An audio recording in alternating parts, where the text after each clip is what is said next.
¿Tú sabes dónde está la iglesia? Pues 2 casas más arriba había una pareja que ya no se valían.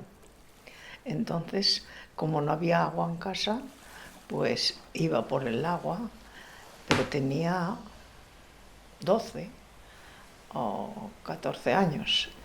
Y entonces traía un balde en la cabeza y un caldero en cada mano.